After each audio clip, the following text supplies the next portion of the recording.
আসন্ন পঞ্চায়েত নির্বাচনে জেলা পরিষদের 17% আসনে, পঞ্চায়েত সমিতির 55% আসনে এবং গ্রাম পঞ্চায়েতের 71% আসনে শাসক দলের প্রার্থীরা বিনা প্রতিদ্বন্দ্বিতায় জয়ী হয়েছে বলে জানিয়েছে নির্বাচন কমিশন। তাই 8ই আগস্ট ভোট হবে জেলা পরিষদের 96টি আসনে, পঞ্চায়েত সমিতির 188টি আসনে এবং গ্রাম পঞ্চায়েতের 1819টি আসনে। ত্রিস্তরীয় পঞ্চায়েতের মনোনয়নপত্র দাখিল নিয়ে উত্তপ্ত হয়ে উঠেছিল রাজ্য রাজনীতি। অভিযোগ পাল্টা অভিযোগে সরগরম শাসক এবং বিরোধী দল। বিগত 5 বছরে বিভিন্ন গ্রাম পঞ্চায়েতে ব্যাপক দুর্নীতি ঢাকতেই শাসক দল আশ্রিত দুষ্কৃতীদের সন্ত্রাসে গণতন্ত্র ভুলুণ্ঠিত হচ্ছে বলে অভিযোগ বিরোধী দলগুলোর। অন্যদিকে শাসক দলের দাবি রাজ্যের মানুষ কংগ্রেস এবং বামফ্রন্টকে প্রত্যাখ্যান করেছে, যার কারণে সব আসনে প্রার্থী দিতে ব্যর্থ হয়েছে বিরোধী দল।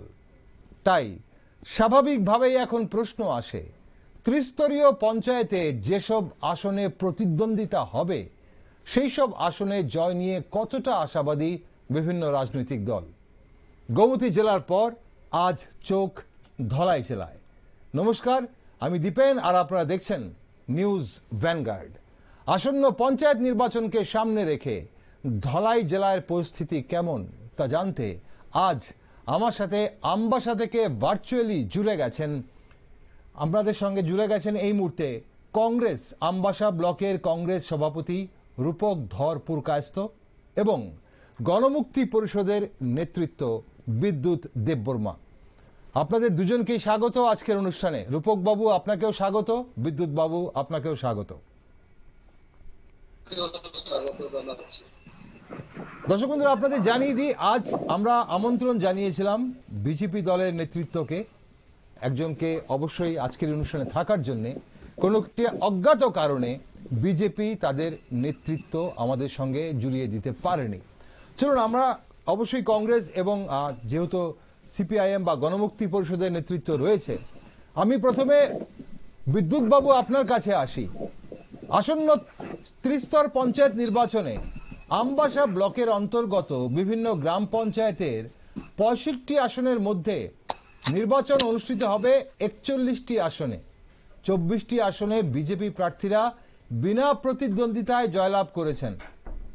আসন্ন পঞ্চায়েত নির্বাচনে সারা রাজ্যে বিজেপি প্রার্থীরা বিনা প্রতিদ্বন্দ্বিতায় জয়ী হলো কেন বিদ্যুৎ বাবু?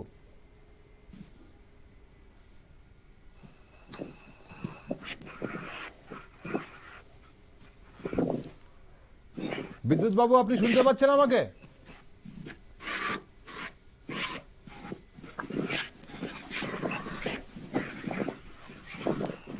চলো না বিদ্যুৎ বাবু, আপনি কি আমার কথা শুনতে পাচ্ছেন? আমবাসা থেকে জুড়ে গেছেন আজ আমাদের সঙ্গে জিএমপি নেতৃত্ব বিদ্যুৎ দেববর্মা এবং রূপক ধর পুরকায়স্থ ব্লক কংগ্রেস নেতৃত্ব, ব্লক কংগ্রেস সভাপতি। আর আমাদের আজকের এই অনুষ্ঠান আমাদের আমবাসার প্রতিনিধি মনোজ চক্রবর্তী, উনি সাহায্য করেছেন আজ আমাদের ভার্চুয়ালি। আমরা পঞ্চায়েত নির্বাচন নিয়ে নানান জেলায় নানান মহকুমায় চোখ রাখার চেষ্টা করছি, এর জন্যেই কারণ দূর থেকে আমাদের স্টুডিওতে সব নেতৃত্বদের আসা সম্ভব নয়, তার জন্য আমরা ভার্চুয়ালি চেষ্টা করছি তাদের সঙ্গে কথা বলা। রূপক বাবু আপনি শুনতে পাচ্ছেন আমাকে? রূপক বাবু, সারা রাজ্যে বিজেপি প্রার্থীরা বিনা প্রতিদ্বন্দ্বিতায় জয়ী হলো কেন? বহু আসনে ওনারা বিনা প্রতিদ্বন্দ্বিতায় জয়ী হলো কেন?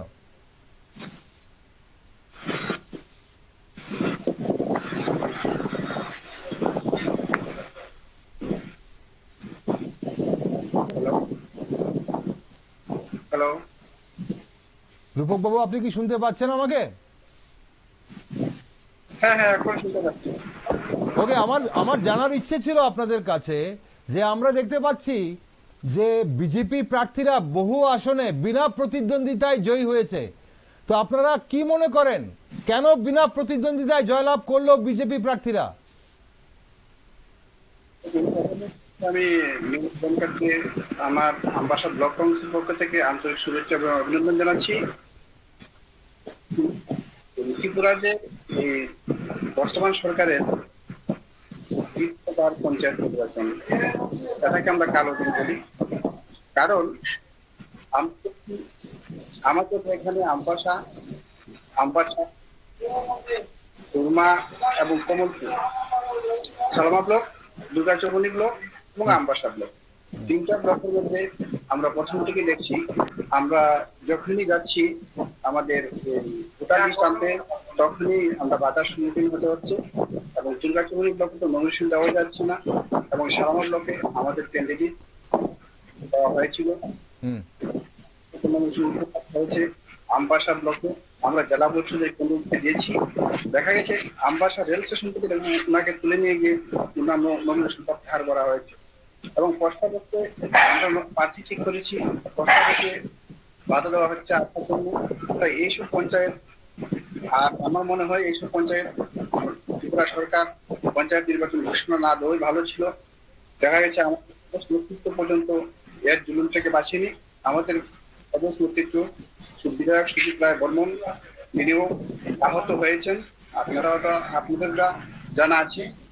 এই পঞ্চায়েত নির্বাচন যদি এভাবে যদি সুষ্ঠু অবাধ না হয়, মানুষের গণতান্ত্রিক অধিকার খণ্ড করা হচ্ছে। মানুষ চাচ্ছে আমাদের ভোট আমরা প্রয়োগ করব, কিন্তু শাসক দল তা প্রয়োগ করতে দিচ্ছে না। আমার প্রশ্ন হলো, শাসক দল ভালো কাজ করেছে, ভালো কি সবকিছু করেছে, তাহলে নির্বাচনে প্রতিদ্বন্দ্বিতা করতে তাদের ভয়টা কোথায়? আমরা চাই নির্বাচন হোক, যে ভালো কাজ করবে সে জিতবে এবং জনপ্রতিনিধি হয়ে আসুক, এবং ভোটের মাধ্যমে জনপ্রতিনিধি হয়ে পঞ্চায়েত পরিচালনা করুক। কিন্তু আমরা দেখছি কিন্তু তারা এখন নিতে পারছে না, কারণ তাদের ভিত্তিকে ডর।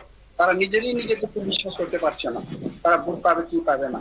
তারা কতটুকু প্রতিটা পঞ্চায়েতে কাজ করেছে তাদের জানা। বিগত পঞ্চায়েত নির্বাচনে আপনারা জানেন বিনা প্রতিদ্বন্দ্বিতা প্রত্যেকটি পঞ্চায়েত তাদের হাতে গিয়েছে, কিন্তু ম্যাক্সিমাম পঞ্চায়েত পরিচালনা হচ্ছে না। তাদের মধ্যে অনেকটা অংশ কোনখানে পঞ্চায়েত প্রধান নেই, কোনখানে সমিতি নেই, পঞ্চায়েতে গেলে পঞ্চায়েত ফাঁকা। মানুষ আজকে ত্রিপুরার মানুষ পঞ্চায়েত। ওকে, রূপক বাবু, পঞ্চায়েতে বিভিন্ন পঞ্চায়েতে কি কি সমস্যা রয়েছে তা অবশ্যই আপনাদের কাছ থেকে জানবো অনুষ্ঠানের পরবর্তী সময়ে।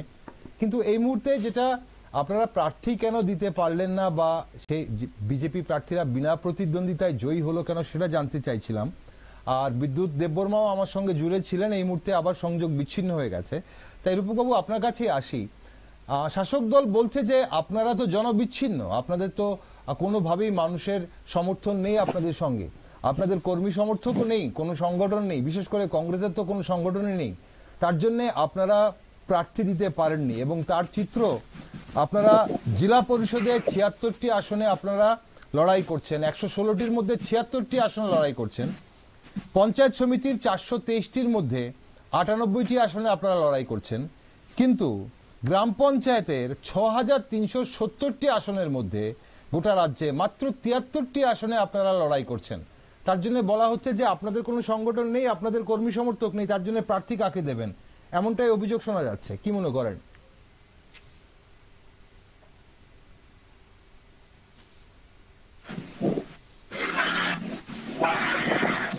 হ্যালো, হ্যাঁ বলুন। হ্যালো, হ্যাঁ বলুন, আমরা শুনতে পাচ্ছি। হ্যালো। রূপক বাবু, যেটা অভিযোগ আপনাদের, যে শাসক দল যেটা বলছে যে আপনাদের তো কোনো সংগঠন নেই বা আপনাদের জনসমর্থন নেই, আপনারা জনগণের সঙ্গে জনবিচ্ছিন্ন, তাদের সঙ্গে কোনো যোগাযোগ নেই, তার জন্য আপনাদের প্রার্থী দিতে পারেননি। এখন অভিযোগ করছেন যে শাসক দল আপনাদের প্রার্থী দিতে দেয়নি। কি মনে করেন? দেখো, আমাদের প্রার্থী ছিল, আমরা প্রার্থী ছিল, কিন্তু আপনারা জানেন প্রতিটা ওয়ার্ডে বা প্রতিটা পঞ্চায়েত সমিতিতে প্রার্থী দিতে গেলে প্রস্তাবকের দরকার হয়, কিন্তু তারা পুরা প্রস্তাবককে ধমক দিয়ে আটকে দিচ্ছে। প্রস্তাবক আসছে না, প্রস্তাবককে ধমক দিয়ে আটকেছে, রাত থেকে ধমক দিচ্ছে, বিকেলবেলা গিয়ে ধমক দিচ্ছে। আপনি দেখুন আমাদের জেলা পরিষদের ক্যান্ডিডেট দীপু দাস, ওনার আগরতলা যাবেন চিকিৎসার জন্য, ওনাকে আগরতলা আমবাসা রেল স্টেশন থেকে ওনাকে ধরে নিয়ে ওনার নমিনেশন প্রত্যাহার করা হয়েছে। আমাদের এখান জেলা পরিষদের একজন ক্যান্ডিডেট মহিলা দ্বারা করানো হয়েছিল, ওনাকে ক্যান্ডিডেট উল্টো করা হয়েছে। এবং এখন যে বর্তমান পঞ্চায়েত সমিতি এবং মেম্বার যতটি আছে ততটি কিন্তু অজস্র সমক চলছে, কিন্তু তারা তাদের জায়গা থেকে তুলেনি, তারা আমাদের জায়গার মধ্যে এখনো বসে আছে। কিন্তু আমাদের সমস্ত আমাদের মতো নিরপেক্ষ ভাবে বুথ হোক, পঞ্চায়েত বুথ হোক, গ্রাম স্তরে ডেভেলপমেন্ট লেগে নিরপেক্ষ ভাবে পঞ্চায়েত বুথ হওয়ার দরকার ছিল। বিগত দিনে দেখেছি, বিগত দিনে আমি নিজে জেলা পরিষদের ক্যান্ডিডেট ছিলাম, বিগত পঞ্চায়েতে আমাকে দূর করে প্রত্যাহার করা হয়েছে, আমার বাড়ি করে বিভিন্ন ভাবে আক্রমণ করা হয়েছে। তারপর ফ্যামিলি দিয়েছে, আমি আমার নমস্কার প্রত্যাহার করতে বাধ্য হয়েছি এবং গত বিগত পঞ্চায়েত নির্বাচনে প্রত্যেকটা ওয়ার্ডে প্রার্থী দিয়েছিলাম, কিন্তু কি করবো, তাদের জুলুমের শিকার হয়ে তারা উঠতে বাধ্য হয়েছে। আমার কথা হলো, যদি পঞ্চায়েত নির্বাচন সুষ্ঠুভাবে হয়, মানুষের উন্নতি হবে, পঞ্চায়েতের যে যতগুলি লোক জনগণ বাস করবে তাদের উন্নয়ন হবে, তাদের ভালো হবে। বিনা প্রতিদ্বন্দ্বিতা জয়ী হয়ে না জনগণের তার সাথে তাদের সম্পর্ক ভালো থাকবে, না পার্টির তাদের সম্পর্ক ভালো থাকবে। রূপক বাবু, আপনি বহুদিন ধরে রাজনীতি করছেন, আপনি বহুদিন ধরে রাজনীতি করছেন, আপনি বামফ্রন্ট আমলেও আপনারা বিরোধিতা করেছেন, এখন বিজেপি যখন শাসন চলছে তখনও আপনারা বিরোধিতা করছেন। এখন আপনার কাছে কি মনে হয়, বামফ্রন্ট আমলে পঞ্চায়েত নির্বাচন আপনি দেখেছেন, বিজেপি আমলেও দেখছেন, সমস্যা কোথায় বেশি?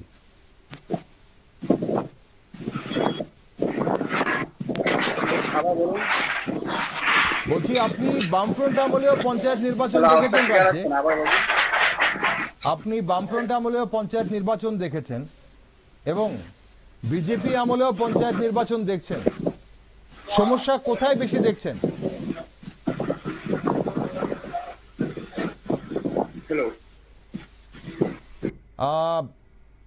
রূপক বাবু, আপনি শুনতে পাচ্ছেন আমাকে?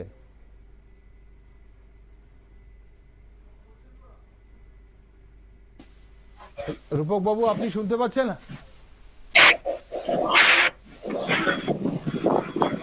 না, শুনতে পাচ্ছি না, রূপক বাবু শুনতে পাচ্ছেন না, পিসিআর কে বলছি। খুব সম্ভবত বিদ্যুৎ বাবুর কানেকশন থেকে অডিও ডিস্টার্ব হচ্ছে। বিদ্যুৎ বাবু, ওকে, রূপক বাবু আপনি শুনতে পাচ্ছেন এখন? চলুন দর্শক বন্ধুরা, আমরা আমবাসা থেকে ভার্চুয়ালি আমবাসা থেকে প্রযুক্তির সাহায্যে চেষ্টা করেছিলাম সিপিআইএম, বিজেপি এবং কংগ্রেসের নেতৃত্বদের সাথে কথা বলার। এই মুহূর্তে রূপক বাবু আমাদের সঙ্গে রয়েছেন, একমাত্র কংগ্রেস নেতৃত্ব, আর বাকিরা বিদ্যুৎবাবু জুড়ে ছিলেন, কিন্তু বিদ্যুৎবাবু এই মুহূর্তে সংযোগ বিচ্ছিন্ন হয়ে গেছেন সিপিআইএম নেতৃত্বের। আর বিজেপির কেউ আজ আসেননি আমাদের সঙ্গে আজ অনুষ্ঠান করতে, ওনারা আমরা আমন্ত্রণ জানালেও ওনারা কেউ রাজি হননি আজ এই ভার্চুয়ালি আমাদের সঙ্গে জুড়ে যেতে। রূপক বাবু, আপনি শুনতে পাচ্ছেন এখন? হ্যাঁ রূপক বাবু, বলছি আপনি তো বামফ্রন্ট আমলেও আপনারা বিরোধিতা করেছেন, বিরোধীর আসনেই ছিলেন আপনারা, কংগ্রেস বিরোধী আসনে ছিল, এবং তখনও আপনারা পঞ্চায়েত নির্বাচন দেখেছেন, এবং আজ বিজেপি আমলেও পঞ্চায়েত নির্বাচন দেখছেন, সমস্যা কোন আমলে বেশি দেখছেন? হ্যাঁ, বিগত পঞ্চায়েত দেখেছি আমরা, বিগত বামফ্রন্ট আমলে আমরা পঞ্চায়েতের নির্বাচন প্রতিদ্বন্দ্বিতা করেছি এবং আমার গাঁও থেকে আমরা পঞ্চায়েত মেম্বার আমরা জিতেছি, কিন্তু তারা ছিল সন্ত্রাস ছিল, কিন্তু এখন যে পর্যায়ে সন্ত্রাস, তখন সেই পর্যায়ে সন্ত্রাসটা ছিল না, যখন সন্ত্রাসটা দেখা যাচ্ছে নিজেরা। আরেকটা কথা হলো, যারা বামফ্রন্ট থেকে আপনার চাকর পৃথিবীতে গিয়েছেন, তারা আজকে প্রথম সারির নেতৃত্বে, এবং তারাই যারা বামফ্রন্ট গিয়েছে তাদের মধ্যেই বেশিরভাগই আজকে সন্ত্রাস কাজ করছে, তা লক্ষ্য করতে পারছি। প্রার্থী নাম ঘোষণা হওয়ার আগেই প্রার্থী আমরা যাকে করবো না করবো তার আগেই তাদের বাড়িতে ধমক যাচ্ছে, ফের যাচ্ছে, এইসব পরিস্থিতি আমরা বাধ্য হয়ে কাউকে বিপদে না ফেলতে আমরা করে প্রার্থী দিয়েছি, বাকিটা আমরা প্রার্থী দিইনি। প্রার্থী দেবার আগে কি করে আপনার দল কাকে প্রার্থী করবে সেটা কি করে বিজেপি দলের কর্মী সমর্থকরা আগে থেকে জানে? তাহলে কি আপনার ভেতরেই কোনো সোর্স রয়েছে? পার্টি যখন মিটিং চলে, আমরা যার বাসাতে যাই তারা ফলো করে তার বাসাতে আমরা করবো কি না করবো তার বিষয় নিয়ে তার থেকে ধমক দেওয়া হচ্ছে, আগে থেকে তাদেরকে ধমক দেওয়া হচ্ছে। ওকে, আর এই মুহূর্তে ধলাই জেলার যে বিভিন্ন গ্রাম পঞ্চায়েত গুলো, আমরা আমবাসা নিয়ে কথা বলছিলাম আজ, আমরা অবশ্যই ধলাই জেলার দিকে চোখ রাখার চেষ্টা করছিলাম, যদি অন্যরা জুড়ে যেতেন তাহলে রাখতাম। ধলাই জেলায় বিভিন্ন গ্রাম পঞ্চায়েতে এই মুহূর্তে আপনার কি মনে হয় কি কি সমস্যা রয়েছে মানুষের? দেখুন, কোথাও জেলার বা পঞ্চায়েতের গ্রাম পঞ্চায়েত নির্বাচনটাই একদম গ্রাম স্তর থেকে উন্নত হওয়ার একমাত্র উন্নয়নের জায়গা হলো গ্রাম পঞ্চায়েত। হুম গ্রাম পঞ্চায়েত যদি সুষ্ঠু এবং অবাধ যদি নির্বাচন না হয়, যেমন গ্রামে ডেভেলপ হবে না এবং মানুষের কোনো উপকারে আসবে না। অতএব সুষ্ঠু এবং পরিপূর্ণভাবে যদি নির্বাচন হয়, শাসক বিরোধী উভয় দলেরই কর্মী সমর্থকদের উপকারে আসবে। হুম তাই আমি আশা করি যতটি সমর্থক এবং যতটি ক্যান্ডিডেট রয়েছে এখন পর্যন্ত ভোটের ময়দানে, আশা করি সুস্থ এবং অবাধ শান্তিমতে ভোটটা হলে এবং সব উভয় ধর্মের মানুষেরই লাভ হবে। মানুষের উপকারটা সবসময় আমরা চাইছি, গ্রাম স্তরে মানুষের উপকার হোক, রাস্তাঘাট উন্নত হোক, জলের সমস্যার সমাধান হোক, এটা আমরা চাইছি। আমরা বিরোধী দল হিসাবে এটা আমরা কামনা করি। শাসক দল এটা আগামী দিনে নির্বাচনের মাধ্যমে নির্বাচিত হয়ে যেগুলি আছে নির্বাচিত হয়ে তারা ভালো কাজ করবে, এটা আমরা আশা করি। এবং আমাদের যতগুলি মেম্বার এবং সমিতি আছে, আমরা আশা করি তারা বিপুল ভোটে ভালোভাবে জয়যুক্ত হয়ে আসবে এবং মানুষের জন্য কাজ করার চেষ্টা করবে। ওকে, রূপক বাবু, একটা কথা কথিত আছে, ভোট এলে কংগ্রেসের দেখা যায়, ভোট ছাড়া কংগ্রেসের নেতৃত্বদের বা কর্মীদের ময়দানে দেখা যায় না। এখন কথা হচ্ছে, সারা বছর আপনারা কেন মানুষের পাশে থাকতে পারেন না, বা সারা বছর কেন মানুষের সুখ দুঃখে থাকতে পারেন না? আমি যদি আরো কনসাইজ হই। না, এটা সম্পূর্ণ ভুল। কংগ্রেস একটা সর্বভারতীয় দল, জাতীয় দল। কংগ্রেস সবসময় সাধারণ মানুষের লগে আছে, থাকবে এবং চিরকালই থাকবে।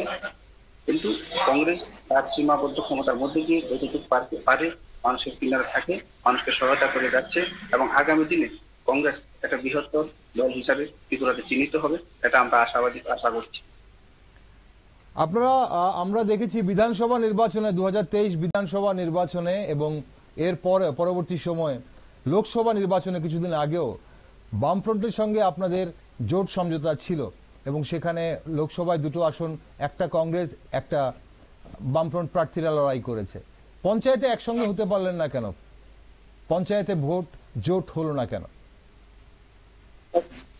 পঞ্চায়েত এটা বিগত লোকসভা নির্বাচনে এবং বিধানসভা নির্বাচনে হয়েছে একটা রাজ্যভিত্তিক নেতৃত্বের সিদ্ধান্ত এবং এআইসি সিদ্ধান্ত অনুযায়ী লোকসভা নির্বাচনে আঘাত হয়েছে এবং আমাদের প্রদেশ নেতৃত্ব আদেশ, যে যেখানে যার যার মতে যে করে শাসক দলকে হারানো যায় সে তার মতে ভাবে প্রস্তুতি নেওয়ার জন্য আমাদেরকে বলেছে। আমরা যতটুকু পারি তার চেষ্টা করেছি। রূপক বাবু, বলা হয় ধলাই জেলা এক অনুন্নত জেলা ছিল ত্রিপুরা রাজ্যের, কিন্তু বর্তমান যারা শাসন ক্ষমতায় রয়েছে তারা দাবি করছে ধলাই জেলায় এখন উন্নত হচ্ছে। বিভিন্ন ধলাই জেলায় গ্রাম স্তর থেকে শুরু করে বিভিন্ন শহরগুলো বা মহকুমা শহরগুলো যেগুলো আছে সেগুলো উন্নত হচ্ছে দিন দিন। আপনারা কি মনে করেন, কি দেখছেন? তারা বলবে তারা উন্নত হয়েছে। আমাদের উত্তরে দেখা যাচ্ছে আমাদের তুলাই বাজারের অপোজিট সাইড লালচুরি গ্রাম পঞ্চায়েত, ওখানে রাস্তা প্রায় 3 বছর ধরে যাতায়াতের উপযোগ্য, অনেকবার পত্রিকায় আমরা তুলেছি এবং আমরা প্রতিনিধিমূলক আমরা ডেপুটেশনও দিয়েছি রাস্তার জন্য। আজ পর্যন্ত কোনো রাস্তা সংস্কার হয়নি। আমাদের হরিণমারা রাস্তা আজকে 4 বছর ধরে বেহাল অবস্থা, এখন পর্যন্ত হয়নি। আর জাতীয় সড়ক দেখুন, জাতীয় সড়কে আমি দেখেছি, জানি জাতীয় সড়কের কমলপুর টু আমবাসা রাস্তা শুরু হয়েছে এবং গ্রাম স্তরে জলের ব্যবস্থা। আমাদের মধ্যমণি কুলাই বাজার মধ্যস্থ মেইন বাজারের মধ্যে সরকারি কোনো পানীয় জলের ব্যবস্থা নাই। কমসে কম 20 থেকে 25টা ফ্যামিলি আজকে 7 থেকে 8 বছর ধরে পানীয় জলের কোন সরকারি সুবন্ধ ব্যবস্থা হয় নাই। এখানে আমাদের শাসক দলের তো মেম্বার রয়েছে, আমরা অনেকবার আমরা শাসক দলের মেম্বারকেও জানিয়েছি যে এখানে 20 থেকে 25টা ফ্যামিলি সরকারি জলের কোনো বন্দোবস্ত হয় নাই আজ পর্যন্ত, আসতে প্রায় বিগত 8 বছর ধরে। কিন্তু মধ্যমণি জায়গা একদম প্রফার এলাকার মধ্যে সরকারি পানীয় জলের কোনো ব্যবস্থা আজ পর্যন্ত শাসক দল করতে পারেনি। এবং রাস্তাঘাট অনুন্নত, এখনো উন্নত, বহু জায়গায় বিদ্যুৎ এখনো নেই, ঘন্টা ছড়া বাজারের পিছনে ঘন্টা ছড়া রাস্তা বেহাল অবস্থা, সুধাংশুপাড়া রাস্তা বেহাল অবস্থা। আপনি যেখানে যাবেন গ্রামের মধ্যে অনুন্নত পাবেন, পানীয় জলের সুবন্ধ ব্যবস্থা নেই, বিদ্যুতের সুবন্ধ ব্যবস্থা নেই, রাস্তাঘাটের সুবন্ধ ব্যবস্থা নেই। আমাদের তুলাই ভায়া, লালচুটি ভায়া বা বাগমারা রেল স্টেশন ভায়া যে রাস্তাটা, এটা এখন পুকুরের মতো পরিণত হয়ে গেছে। এখন সাধারণত এখানে একটা ইংলিশ মিডিয়াম স্কুল আছে 2টা, এখানে ছাত্রছাত্রীরা যাতায়াত করতে পারছে না। তার জন্য কয়েকদিন আগে গ্রামের মানুষ এখানে ডেপুটেশন দিয়েছে, আমরা প্রতিনিধিগুলো পাবে ডেপুটেশন দিয়েছি, এবং পত্রিকাও একবার বিবৃতি দেওয়া হয়েছে এই রাস্তা নিয়ে। এখন পর্যন্ত এই রাস্তা কোনো সংস্কারের কোনো পাত্তাই নেই। কারণ আমি তো বলতেই পারি আমাদের ধলাই জেলা, আমরা শাসক দল, ধলাই জেলা আমরা ডেভেলপ করেছি, কতটুকু ডেভেলপ হয়েছে না হয়েছে দলের নেতৃত্বরা ঠিক তা বুঝে জানেন কতটুকু ডেভেলপ হয়েছে।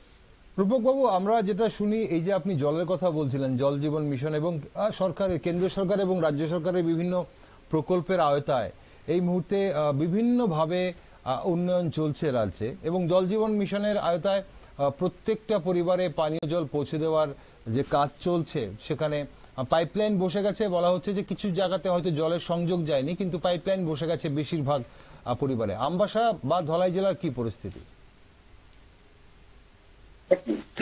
আমি এখন অব্দি আমাদের এখানে বাজারের মধ্যে প্রায় 20 থেকে 25টা ফ্যামিলির সরকারি জলের বন্ধ ব্যবস্থা নেই। তারা তাদের কি করছে, তার উপরে টিউবওয়েল দিয়ে তারা নিজস্ব জল পান করছে। এবং একটা দলাঝাড়া পাহাড় অঞ্চলে যান, জলের সমস্যা, বিদ্যুতের সমস্যা, রাস্তাঘাটের সমস্যা, পাড়া যান, গেঞ্জি পাড়া যান, বাগমারা চৌমুনি দিয়ে যান, রাস্তাঘাটের সমস্যা, পানীয় জলের সমস্যা। পানীয় জলের সমস্যা মানুষের দৈনন্দিন জীবনে পানীয় জলটা খুবই গুরুত্বপূর্ণ। জল একটা জীবনদায়ী, তাই জলের কোনো সমস্যা নাই। যে কিছু জল এখানে চাকা আসছে জলের পাইপ দিয়ে, তা কোনো কোনো প্রয়োজন আছে কোনো মনে করেনি। আমি এখন বলতে পারবো 25 থেকে 30টা সরকারি দলের কোনো বন্দোবস্ত নেই, আজকে 8 থেকে 9 বছর হয়েছে। তার জন্য দিয়েছি আমরা মাঝে মধ্যেই ঘর নিয়ে, প্রধানমন্ত্রীর যে আবাস যোজনা রয়েছে সেখানে ঘর বন্টন নিয়ে কিছু কথা শুনি। আমবাসাতে বা ধলাইতে ঘর বন্টন কেমন হয়েছে? সেখানে বেনিফিশিয়ারিরা যারা ঘর পেয়েছেন বা যাদের ঘর পাওয়ার কথা, তারা ঠিকঠাক ঘর পাচ্ছেন কিনা, কোনো সমস্যা আছে কিনা? বিরোধী দলরা তো ঘর তো পাওয়ার কোনো প্রশ্নই আসে না। আমি আমার কথা বলছি, প্রচুর বিরোধী আছে, তাদের কোনো ঘর এখন পর্যন্ত ঘর পায়নি। যে কয়েকটা বিরোধী দলের ঘর তারা পেয়েছে, তা বিগত সরকারের বিগত সিপিএম সরকারের একটা ছিল, তাদের মধ্যে ছিল, তারা পেয়েছে। ইদানিং ঘর পেয়েছে, যারা শাসক দলের যারা আছে তাদেরই কর্মীরা ঘর পেয়েছে। বিরোধী দলের কর্মীরা ঘর প্রায় কি পেয়েছে আমার জানা নেই, আমি তো নিজেই পাইনি। অন্য কথা কি বলবো, আমি তো আজকে বিরোধী করছি আজকে 35 বছর ধরে। আমি তো সরকারের কোনো, না সিপিএম না বিজেপি, কোন সরকারের সুইচের আগার যে বালুটা, এটা পর্যন্ত আমি পাইনি। আমি একজন আমবাসা 47-এর ব্লক কংগ্রেস প্রেসিডেন্ট। আমি আমার জীবন যাপন করছি, ফুটপাতে পরিষদ দিয়েছে, আমি আমার জীবন যাপন করছি। আমাদের কোনো দল কোনো সাহায্য করে না। আমার মতো বহু কংগ্রেস কর্মী রাখতে দিন কেন? মানুষ শাসক দল যে তার পাওয়ার তার প্রত্যেকটা দিক দিয়ে নজর, সে তার মনের মধ্যে বিরোধী শাসক থাকার কোনো কথা নেই। যার প্রয়োজন তাকে দেওয়া উচিত। আজকে বিগত সরকার সিপিএম আমলে আপনি ভাতার কথাই বলুন, বৃদ্ধ ভাতা, আপনি বিধবা ভাতা পেয়েছে। বিগত সরকার, নতুন সরকার আঠারোতে আসার পরে আমরা দাবি করেছিলাম যে এটিকে চাষ করা হোক, চাষ করে দেখা হোক টাকাটা কে যোগ্য কে অনুযোগ্য, যে যোগ্য তাকে দেওয়া হোক, যে অযোগ্য তাকে কেটে দেওয়া হোক। কিন্তু হলো না তো, এইগুলো হলো না। কি করে হবে? তাদের ইউনিটি অভাব, কি করে হবে? রূপক বাবু, আপনার তো একরাশ অভিযোগ রয়েছে বামপন্থের প্রতিও, বামফ্রন্ট দলের প্রতিও। আপনি বললেন যে এক সূচের আগাও আপনার কিছু জোটেনি, আপনার মতো অনেক কংগ্রেস কর্মীদের কিছু জোটেনি। তারপরও বামফ্রন্টের সঙ্গে যে এই ভোট জোট বা এই যে জোট সমঝোতা, তা নিয়ে অনেক সময় বলা হয় নিচু দলের কর্মীরা, কংগ্রেসের কর্মীরা খুশি না, সুখী না। তো আপনি এই ব্যাপারে কি বলবেন? মাফ করুন। কংগ্রেস দলের সঙ্গে জড়িত এবং আমি 47 দায়িত্ব ব্লক প্রেসিডেন্ট। আমাদের প্রদেশ নেতৃত্ব, আমাদের নেতৃত্ব এবং প্রদেশ নেতৃত্বকে যে নির্দেশ দিয়েছেন, প্রদেশ নেতৃত্ব আমাকে যে নির্দেশ দিয়েছেন, আমরা মনে করি আমরা দলের সৈনিক হিসাবে তাদের আদেশ আমরা পালন করে গেছি এবং আগামী দিনে আমরা পালন করবো। ভোটের জন্যই কি শুধু তাহলে এই রাজনীতিটা চলে? রূপক বাবু, আপনার কি মনে হয় যে ভোটের জন্যই জোট করছেন, শুধু ভোট পাওয়ার জন্য, এই সংসদীয় রাজনীতির জন্যই? তাহলে এখানে আদর্শ কোনো কাজ করে না রূপক বাবু?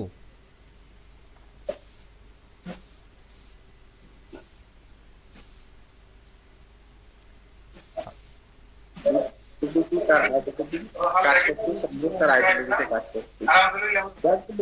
যাদের দল একটা আইডিওলজি, সে তার দলের আইডিওলজির উপরই শেষ করে দল করছে। ওকে, রূপক বাবু, আপনার কি মনে হয় যে কটি আসনে লড়াই হবে বা নির্বাচন হবে সেখানে মানুষ আপনাদের কেন ভোট দেবে? কংগ্রেসকে কেন ভোট দেওয়া উচিত বলে আপনার মনে হয়?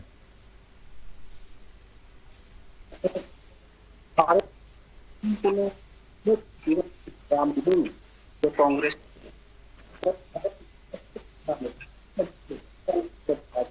না রূপক বাবু, আপনার কথাগুলো অস্পষ্ট আসছে, আপনার কথাগুলো দর্শক বন্ধুরা বুঝতে পারবেন। আপনি একটু যদি যেখানে দাঁড়িয়ে আছেন এখান থেকে একটু যদি সরে আসুন, না নেটওয়ার্কের সমস্যা হচ্ছে। এবার আরেকবার বলুন, আপনাদের মানুষ কেন ভোট দেবে, আপনাদেরকে কেন ক্ষমতা দেবে পঞ্চায়েতের?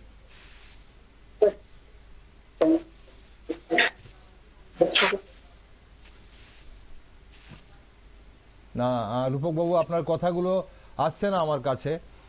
প্রথমে খুব সুন্দর আসছিল কথা, কিন্তু সাউন্ডের সমস্যা হচ্ছে এই মুহূর্তে। হ্যাঁ, যদি আরেকবার যদি বলার চেষ্টা করেন, আরেকবার শোনার চেষ্টা করতে পারি আমরা। মানুষ কংগ্রেসকে কেন ভোট দেবে এই পঞ্চায়েত নির্বাচনে? ইতিহাস, এটা আপনি কংগ্রেসকে ভোট দেবে, এটা একটা ইতিহাস। ভারতবর্ষের যা কিছু এখন সাধারণ মানুষ গরিব ধনী যা কিছু উপকার করছে কংগ্রেসই পরিণত হচ্ছে। আপনি বিভিন্ন প্রকল্প আবার বলুন, যা কিছু মানুষ ভালোবাসে ভোট দেবে। যা না পাল্টাতে পারে, ঘর পাচ্ছে না পাল্টাতে পারে, কিন্তু পঞ্চায়েত কে করেছিল? কংগ্রেস করেছে। কংগ্রেস পঞ্চায়েত সাধারণ মানুষের কথা মাথায় রেখে রাজীব গান্ধী পঞ্চায়েত রাজ করে গেছে। পঞ্চায়েত মানুষের উপকারের জন্য। আর কি রাজকে ঢাকার কাজ বলুন না কেন, ঢাকার কাজ কে করে গেছে? আমাদের কংগ্রেস সরকার করে গেছে। যে সরকার থাকে ক্ষমতা স্টেটে, সে পরিচালনা করতে পারে, কিন্তু মানুষ জানে সেই প্রকল্পটি কে দিয়েছে? কংগ্রেস সরকার দিয়েছে। কংগ্রেসই একমাত্র ভারতবর্ষের ডেভেলপের দিকে অনেক আকাশ অব্দি নিয়ে গেছে। আর কোন সরকার দিকে আকাশ অব্দি নিয়ে যেতে পারবে না, সে যে যতই বলুক, মানুষ। ওকে, অসংখ্য ধন্যবাদ রূপক বাবু আজ সঙ্গে থাকার জন্য আমাদের। ধন্যবাদ আপনাকে, আপনি খুব কষ্ট করে আজ আমাদের সঙ্গে জুড়েছিলেন। দর্শক বন্ধুরা, আমাদের সঙ্গে এতক্ষণ ছিলেন 47 আমবাসা ব্লক কংগ্রেস সভাপতি রূপক ধর পুরকায়স্থ। রূপক বাবু, আপনাকে ধন্যবাদ আমাদের সঙ্গে থাকার জন্য, আপনার কথা বা বক্তব্য আমাদের জানানোর জন্য। দর্শক বন্ধুরা, আমরা আসলে আজ আমবাসা এবং ধলাই জেলার দিকে চোখ রাখার চেষ্টা করছিলাম। আপনারা জানেন যে আগামী 8ই আগস্ট ত্রিস্তর পঞ্চায়েত নির্বাচন আছে, এবং এই ত্রিস্তর পঞ্চায়েত নির্বাচনে 71% গ্রাম পঞ্চায়েতের যে আসন, সেই আসনে বিজেপি, শাসক বিজেপি বিনা প্রতিদ্বন্দ্বিতায় জয়ী হয়েছে। 55% পঞ্চায়েত সমিতির আসনে বিজেপি প্রার্থীরা জয়ী হয়েছে, এবং 17% জেলা পরিষদের যে আসন, সেখানে বিজেপি প্রার্থীরা বিনা প্রতিদ্বন্দ্বিতায় জয়ী হয়েছে। এখন বাকি যে আসনগুলোতে নির্বাচন হবে, সেখানে কেমন হবে নির্বাচন, কতটা আশাবাদী বিভিন্ন রাজনৈতিক দল, তাই বোঝার চেষ্টা করছিলাম আমরা। বিভিন্ন জেলায় এবং বিভিন্ন গ্রাম পঞ্চায়েতে কি কি ধরনের সমস্যা আছে, বা আদৌ কোনো সমস্যা আছে কিনা, মানুষ কার ওপর বিশ্বাস রাখছে, সেই বিষয়টাই জানার জন্যই আমাদের এই ধারাবাহিক প্রচেষ্টা। আমরা নির্বাচনের আগে বিভিন্ন জেলায় ঘুরে দেখার চেষ্টা করব। তবে কেন ভার্চুয়ালি, কেন আমরা এভাবে প্রযুক্তির মাধ্যমে সবার সঙ্গে জুড়ে যাওয়ার চেষ্টা করছি? এই মুহূর্তে নেতৃত্বরা ব্যস্ত ভোট নিয়ে, প্রচার নিয়ে। তার জন্যে আমরা ওনারা যেখানে আছেন সেখান থেকেই ভার্চুয়ালি আমরা প্রযুক্তির সাহায্যে ওনাদের সঙ্গে কথা বলার চেষ্টা করছি। কিন্তু দুর্ভাগ্যবশত অনেক সময় নেটওয়ার্কের সমস্যার জন্যে ভালো করে আমরা কথা বলতে পারি না। আমরা দেখেছিলাম যে উদয়পুরে যেদিন আমরা চোখ রেখেছিলাম গোমতী জেলায়, সেদিন কংগ্রেস এবং বিজেপির নেতৃত্বরা কিন্তু খুব ভালোভাবে আমাদের সঙ্গে অনুষ্ঠানে ছিলেন। কিন্তু আজ আমবাসা থেকে আমাদের সঙ্গে বামফ্রন্টের বা জিএমপির, আমি যদি বলি গণমুক্তি পরিষদের বিদ্যুৎ দেববর্মা, উনি অনেকক্ষণ আগেই জুড়ে গেছিলেন, কিন্তু অনুষ্ঠান শুরু হওয়ার মুহূর্তে ওনার সংযোগ বিচ্ছিন্ন হয়ে যায়। এবং রূপক বাবু ছিলেন কংগ্রেসের তরফ থেকে, ওনার সঙ্গে আমাদের এতক্ষণ কথা হয়। আমরা আমন্ত্রণ জানিয়েছিলাম বিজেপির একজন নেতৃত্বকে, কিন্তু উনি অজ্ঞাত কোনো কারণবশত উনি কিন্তু আজ আমাদের সঙ্গে জুড়ে যাননি। আগামী দিনে আমরা চেষ্টা করব অন্যান্য জেলায় চোখ রাখার। তবে আসন্ন ত্রিস্তর পঞ্চায়েত নির্বাচনে আমবাসা ব্লকের অন্তর্গত গ্রাম পঞ্চায়েতের 65টি আসনের মধ্যে নির্বাচন অনুষ্ঠিত হবে 41টি আসনের মধ্যে, এবং পঞ্চায়েত সমিতির 9টি আসনের মধ্যে 6টি আসনে নির্বাচন অনুষ্ঠিত হবে। তো আসন্ন ত্রিস্তর পঞ্চায়েত নির্বাচনকে কেন্দ্র করে ইতিমধ্যেই নির্বাচন কমিশনের পক্ষ থেকে সমস্ত ধরনের ব্যবস্থা গ্রহণ করা হয়েছে। নির্বাচনের কাজে নিযুক্ত কর্মীদের প্রথম পর্যায়ের প্রশিক্ষণ চলছে বা অনেক জায়গায় শেষ হয়ে গেছে। নিরাপত্তা সংক্রান্ত বিষয়টিও বিস্তারিতভাবে দেখা হচ্ছে। এখন দেখার নির্বাচন কতটা শান্তিপূর্ণভাবে সম্পন্ন হয়, সেদিকে নজর রাখছি আমরা। তাই দেশ, দুনিয়া ও রাজ্যের সব নিউজ আপডেট ও টকশো দেখার জন্য আপনারা চোখ রাখুন শুধুমাত্র নিউজ ভ্যানগার্ডে।